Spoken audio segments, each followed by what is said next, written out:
ਅੱਛੀ ਰਹਿ ਜਾਂਦੀ ਆ ਚੀਜ਼ ਦਾ ਦਾਗ ਹੀ ਮਖਲੂਕ ਨਾਲ ਸਮਝ ਆਇਆ ਹੈ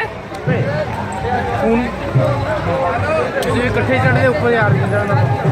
ਅਰੇ ਅਸੀਂ ਭਾਈ ਇਹਨਾਂ ਨੀਰਾ ਸਾਮਾਂ ਨੂੰ ਲਾ ਲੈਣਾ ਰਾਤ ਤੋੜਨਾ ਸਾਰੇ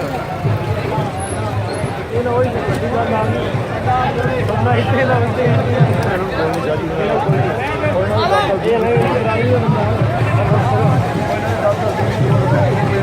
ਉਹਨਾਂ ਨੂੰ ਮੁਨਾਫਾ ਆਵੇ